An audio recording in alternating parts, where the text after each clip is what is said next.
kakhulu mphathi wohlelo. Hayi Shembe. Hayi Manazaretha.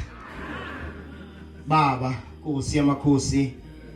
Shembo ingcwele nyazi wasezulwini. Ngiyakhuleka esihlalweni sobukhosi, ngikhuleka endlunkulu yangaphakathi. Amakhosi aphakathi kwethu osolwazi abakhona odokotela abafundisi basezulwini nama graduate intambama sanibonana. Ngizoba mfishane kakhulu program directors baba umfundisi uMbeje, umfowethu uShenge. Kuthiwa umuntu akazosho amazwi amafishane okusupporta lo mcimbi omuhle kangaka. Umbuzo ke uyayobe munye ukuthi engabe uShembe wayithathapi lento.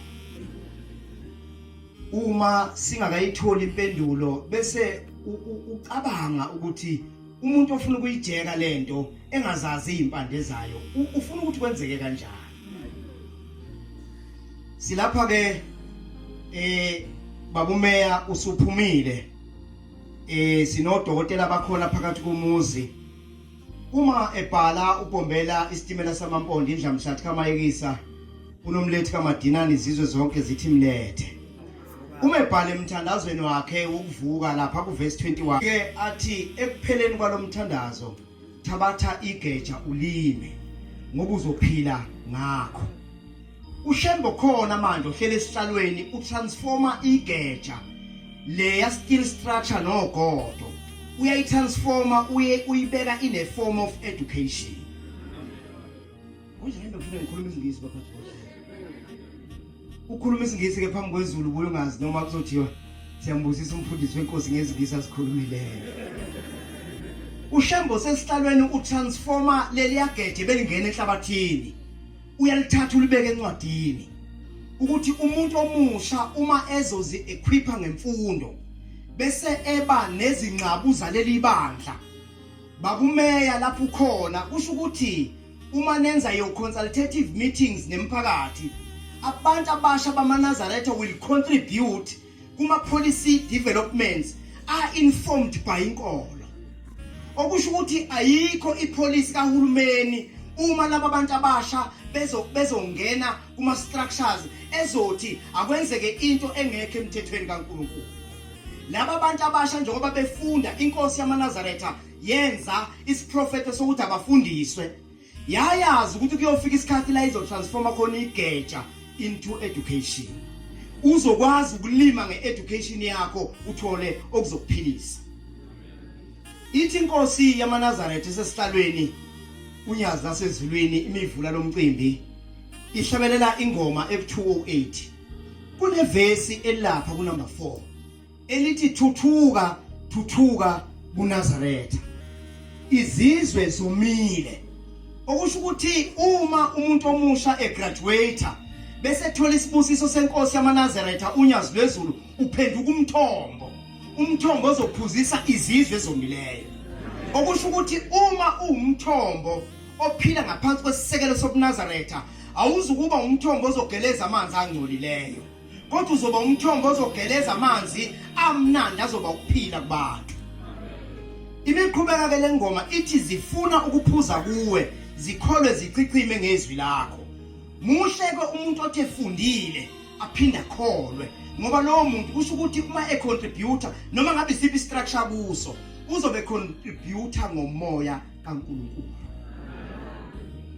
Ngelinye ilanga phakathi komuzi bayibethi ke inkosi yezulu nomhlaba uma bethi akukhuluma umfundisi makathi nje ngelinye ilanga usiyashumayela. Ngelinye ilanga phakathi kwalomuzi inkosi yesithathu inkosi yamaNazaretha inyanga yezulu yake yathi kubafundisi niyambona yini umfana kaSibanibani ukuthi ukhuthele kanjani. Sibongo somuntu inkomo ngeke ngisibize. Niyambona yini umfana kaSibanibani bathi abafundisi inkosi yezulu nomhlaba siyambona. Niyambona ubhala izinto ezimthethe siyovikela bathi siyambona. Yathi animboni nini umuntu ofuna lesi sihlalo engihlezi kuso. Imfundo ke uma ufunda uyingane yokuNazaretha ufundela ukwenza leli bandla ukuthi lapha ebusweni bomhlaba laziwe ukuthi luphethe uChrimo ongakanani. Kodwa ufundeli khona ukuketula abahleli enhlalweni. Kodwa ufundeli khona ukuthi praise wena. awufundeli khona ukuthi lapha ngaphandle ujike wena kube wena okhuluma against ibandla. Umuntu ofundile nokhanyiselekile oyile kwaNgqondonkulu uyasazi isikhathi sokusola nokungasoli. Kodwa uma kuleli bandla umuntu wasola isihlalo ugaxele. Ngisho ngabe kuthi isihlalo sincokolesa athi umuntu wasola isihlalo esiphambi kwethu ugaxele. Kusho ukuthi umoya kaShembe phambi kwethu noma ufundile awuvumi ukungena kuwe. Umuntu ofundile oyingane yaleli bandla uyasazi isikhathi nendawo neplatform yokusola nokungasoli. Ebusweni bomhlaba ulayini olandelayo bese sithi kuze kwande ukukhanya ebusweni bomhlaba. Umuntu ofundile ukhanyiselekile. Kodwa bese iyahlala ngezansi indlamhlathi kaMayekisa ithi ize izosusa ubumnyama. Umuntu obuya kwaNgqondonkulu ubumnyama kanabo ngoba uyasazi isikhathi sokuphefumula nokungaphefumuli. Uyasazi isikhathi sokungena ku voicemail athula athi du. Ngoba uyambona umuntu okhuluma kabi ngebandla lakho bese ubona i-level lakhe lokufunda ukuthi likuphi.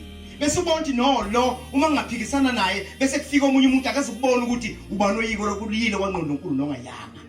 Kodwa abantu abasha ke kuleli bandla sinxusa ukuthi ba-contribute meaningfully kuma-structures asemthethweni esonto ukuze isonto emehlweni omhlaba kwazi ukuthi sihlale esiphambi kwethu sibheke iphi nebandla. Ithi minqokole inkosi yokuthula ithi noma ngibhimba niyangilandela thina sibuza ukubhimba enkosini esihamba nayo. Inkosi mekuyaphefumula ivele iphefumula umoya omnandi. Lo moya omnandi ke uma ungena kumuntu ofundile uyalu-understand ulimi lwasezulwini ukuthi uma ngibhimba niyangilandela isho ukuthi inkosi uma ngivula umlomo ngikhipha uthando ngililethe kini noma ngabe lehla ngaphezulu noma liqhama ngaphansi. Kodwa umuntu ufundile u-understand ulimi lasezulwini ukuthi lolu limi lusithatha lusise ezulwini. Uma uke wasala endleleni wasola siyothi masiphethe inkombo sikubuka sithi hivi. Program directors sicelela laba bantu abazothola lesi sibusiso abekho bafundisi benkosi abantu abanesibusiso simnandi njengabantu abakulo mcimbi wanamhlanje.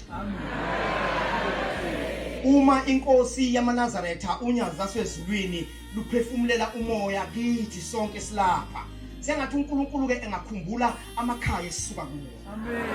Sengathi uNkulunkulu einhlizweni zethu engabuka inhlupheko aziqede. Unemndeni enisuka kuyo kweminye imndeni wathi umuntu ehamba abafundisi benkosi kubhakha yewuphethe kwafakwa ithini likafishi kwafakwa ithini likabhontshisi elalitholakala ngesitokfela waqashunela irice kodwa umntanami abafuni ubathola phambili. Kodwa namhlanje bagqoke kanjena baphambi kwenkosi yokuthula izobapha umoya ukuthi ngisho ukuthi umnyango ukhiwe ngevelevele noma ukhiwe ngemshudo emngakanani bese iyavuleka iminyango ngoba sizothola ugobo lwenkosi yasezulwini. Lawo mazwi umphathi ohlelo ebengiwaphiwe sicela umsezulwini sicela nokubonga usiyokuthula kunekwaya abantu abanjengathi ngifundile nami bafundisi. Abantu abanjengathi bakwazi ukubona izinto ezinhle eziyokwenza leli bandla livele emehlweni omhlaba. Umuntu owaqhamuka ne-idea yokuhlanganisa abaculi baleli bandla bakhipha into nje uShembe uyomenzela into ezinhle.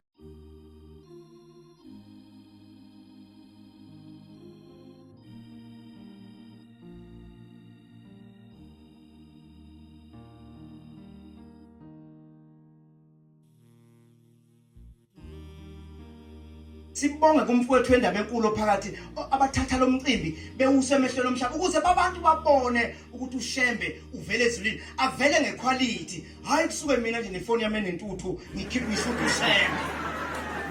uShembe phambi kwethu okushuthwa ngefoni enamehla amathathu kuye phezulu. Ngiyabonga mphathi ohlelo.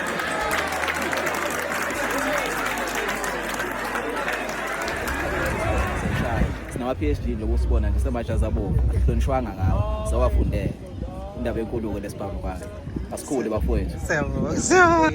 Baba Mfundisi, hawu sishumayela nawe sihambisa ivangeli kanti wena umile evangelini kuphela nangala ukhona kanti mina ngidla umNazaretha usungijikele manje ngoba ngazi ukuthi mina nawe nje kushawa ivangeli one way kanti nangala encwadini ukhona Mfundisi. Khona encwadini angithi phela uShembe nje bathe ukufundiswa abantwana wayazi ukuthi kuyofika lesi sikhathi la khona umhlaba oyobudinga izifundiswa ezikholwayo ngoba uma uyisifundiswa esikholwayo une contribution oyenza ngokuma policies ezwe so i-contribution ozoyenza izobe inomuzwa wenkolo kubalekile ukuthi uthi usebandleni lobuNazaretha ikakhulukazi ebuhleni bamaNazaretha inkosi uNyazi ikhuthaza kakhulu ukuthi abantu abasondele ezintweni zokuyiphilisa kodwa uthi usondele ezintweni zokuyiphilisa usondele ngomqondo informed ukuze kuzothiwa kunomfundisi othe uma ePaul kwakhipha ipolice ethize walekelela abantwana abasakhulayo ukuthi umuntu uma umntwana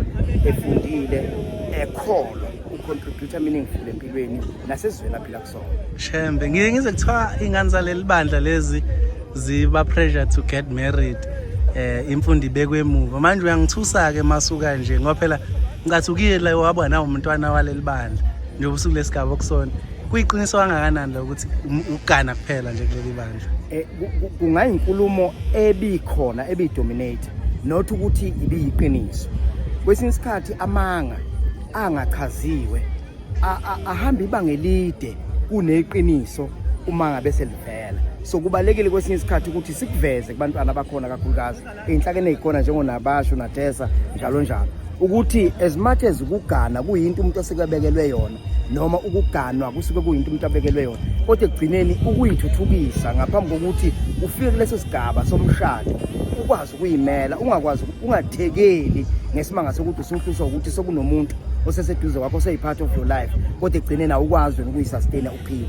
so leyo nto kuyinkulumo okufundisa ilungise thina siphila emhleni yenkosi uNyazi wezulu ukuthi as much as umuntu ufuneka gane kodwa ngene emshadweni wethu uyagana noma uyaganwa ustable ngokwempilo ukuze impilo ingeze ukuhlupha nenkolo kuzokwazi ukuyenjoya kahle ngoba awuhlupheki. Shembe kuyenzeka umuntu athi seganiwe kuvele khambe umkhwenyana khamba umakoti mase yahlupheka kodwa meke nemfundo hayi angithi usevele manje usevele obala ukuthi kahle kahle ubephila ngalo sehambile kodwa uma ngabe sobabili sizoyikaka lento ngokuthi sikwazi ukuyithuthukisa uShembe uzabhala emthandazweni ukuvuka athi uma kuphela lo mthandazo thabatha ugeja limi uyabona ke ama dynamics asho ukuthi igeja liyashintsha manje akusilona igeja lensimbi nobhodo kodwa igeja sekuwukuthi yini ozoyiphilisa ngayo so ukuthabatha leyo nto uyoyiphilisa uzolekelelwa nakakhulu ukuthi uyibonile incwadi uyakwazi ukungqongqoza lapha abakwazi ukukuthelela khona intini.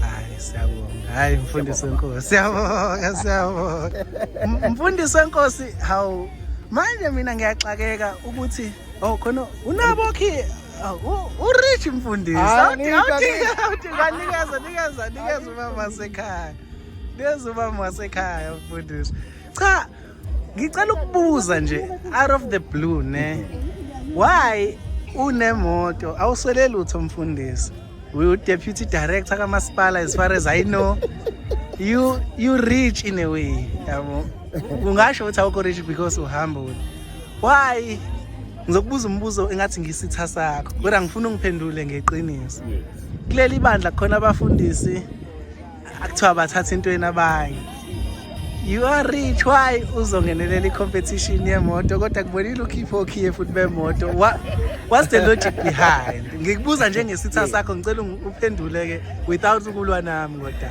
no as always uma ngiresponda whether into positive or negative I always keep my calm ukuze ngikwazi uku-apply umqondo empendulweni esuke ngiphendula okokuqala i-competition is not about whether poor or rich i-competition is about testing your character kahle kahle it's about ukuthi abantu abakufake kuyona yini abayibonile kuwe ngaphambi kokubungena so whether mina ngiyayiwina imoto or angiyiwini end of the day I was nominated which is a big achievement ukuthi nominate kusho khona abantu othi umuvula umlomo wakho ukhuluma ngoShembe bakuzwe balapheka give me that's huge ukuthi ngingenile lapha ukuthi nginayo imoto plus ngikwi-competition yemoto still it's not about ukuthi nginayo imoto or not ku-about ukubona amandla lento amandla abonwe yilaba abanginominatile ukuthi banominate umuntu ofanele ngempela yini banominate umuntu ongakwazi uku-accumulate lamavoti 100,000 afunekayo ngoba it's not about me per se but lapha kunominatwe umfundisi umfundisi ukulo muntu okhulumayo so amandla omfundisi akulo muntu okhulumayo amandla ke esandla sikaShembe esingibeke umfundisi mina. So i-competition kahle kahle izinto zotest ujele kodwa izotest umfundisi onyazi ukuthi uma ngabe ekhuluma nabantu bayaphila yini, bayambona noShembe ukuthi ungakanani emhlabeni. Kushuthi mina ngibuka izinto ezikubaba ujele njengoba ngithi you have education, you are a deputy director, but there kuthiwe kucelakala umfundisi. Shuthi leli hashi leli elokuthi umfundisi ahambise lezi zindaba. Angithi yabona these material issues okhuluma ngawo ezikababa ujele so lezo zinto ayi-accumulate umfundisi.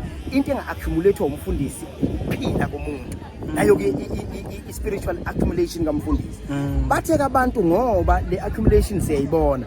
Ake sitest ukuthi singakwazi yini ukuthi simnike uhamba vangeli wenyaweni namasonto awu4 kuzezoqhubeka hambise lezi zindaba. So i-accumulation ekuyenzakalayo la kuvotelwa umfundisi ophilisa abantu mangabe bekhuluma lapha ngaphandle emhlabeni. So abaqhubekeke abantu kwethu ba SMS ujele ku 33352 noma bangene nje ku TikTok account yami bazothola yonke imininingwane siyilandele moto and i-announcement yemoto izokwenziwa ngomhla ka2 kuMay 2026.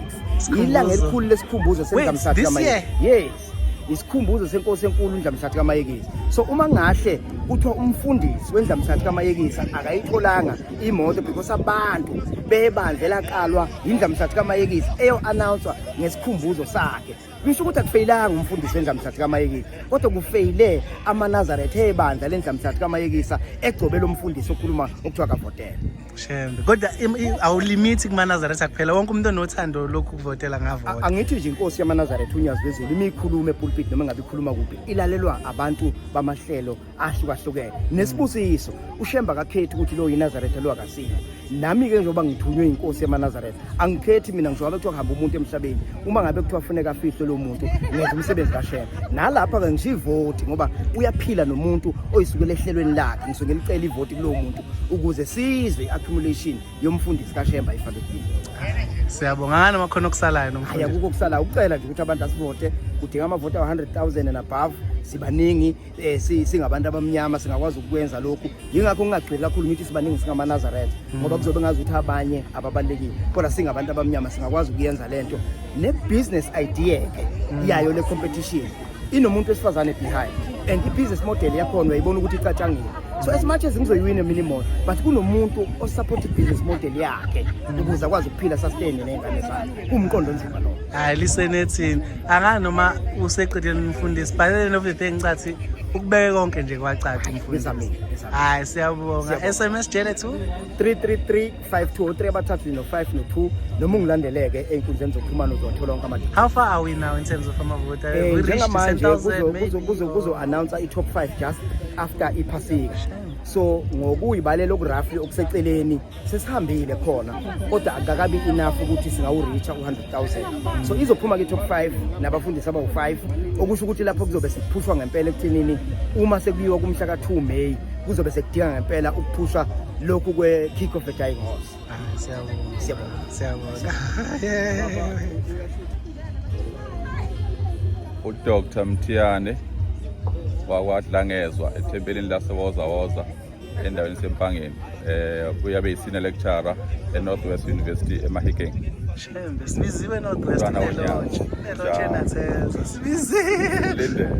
Siyabonga. Uthe ngakumpushane baba? uNyazi Bezulu. Siyabonga. Amen. Imaye dolobha lapha eThekwini. Ngicela uphinde baba. Imaye dolobha yalapha eThekwini. La eThekwini nje lasikhona. La sikhona impela. Hayi eNandi eThekwini nje zindlala. Kanti mina ngingena ngokudloveleka nje ngingena nje angiboni ukuthi sengisendaweni enkulu. I-senior lecturer imeya yedolobha. Usiricaba wenze zomthetho ke ifundo. Sesingayishiya lapho. Shembe sisike nendawo la me. Njengamanje sihleli Shembe singaphansi koNyazi Bezulu emcimbini omuhle sewunyanga ithokodo mbili wasungulwa. Uyasilekelela ke ukukhuthaza ulusha ukuthi ngelinye ilanga liqoke kanjena. This is part of development country because without this i-country yethu ayikwazi ukuya phambili. Sibonga nje ama-messages anjengalawa nemicimbi enjengalawa and sinethemba lokuthi the young people bayabona ukuthi kwenzakalani. Thank you so much. Ezime umkhandlu weTheku mhlambe-ke i-message ningayideliver kwi-youth-ke nje as like from i-department yakho from umnyango wakho. Angifundile kakhulu ngixolele uma ngisho amagama angaphelele. Umlayezo engabeka number 1 jabula ukuba phakathi kwaya le ndawo lamagceke engikuwona sizobona ukubazwa komsebenzi omuhle kangaka. Sinethemba ke ukuthi njengolusha siyabona ukuthi niyabona ukuthi kwenzakalani. My message, a very direct message to them, ukuthi iningizimu Afrika iyokhula ngoba sikhulise knowledge, increase knowledge production kule country. Umnotho wethu uyokhuphuka because kunabantu esibafukulayo ukuthi bakwazi ukuthi babe zinsika zalo mnotho, and ngamanye amazwi we are reproducing and advancing in the reproduction. Ingakho-ke sithi ulusha-ke is part of that production, is part of advancing the country. And ingakho-ke bebalulekile ukuthi si-investe kubona because amongst them doctors, professors, engineers, geologists and so on. Akubonga mina angazi nombe khona ukusalayo No. ngiyabonga mina Professor Dube osebenza e-UNISA head office ePitoli. Ngokusonta-ke ngisevela bahleke eThempeli emanzimeleni ongoye okanye empangeni. Yeah. Under which headquarters in terms of Nazareth? Seplane bokuphakama. Siyabonga. Bakukho ocabanga ukuthi kuyasala nomsuqedile. Hayi singarayithi. Yeah, basidlulele kuba yebo. Sawubona uDr. Sifiso Mlaba wasebenza eHerigwala District kwa Education Chief Education Specialist yaka Teacher Development. Ngisuka ke ePort and Port eFumane tuzowaseNLC. Ngokwenza kwami la ehleli kwaManazareth. Ngiyabonga. uDr. Sifiso Mhlangu ngokungaqokile ngigqoke ngenxa ye-mathematics ngise-schooling principal oseziphathele ngisimenywa-ke namhlanje lapha ekuhleni. Ngiyabonga.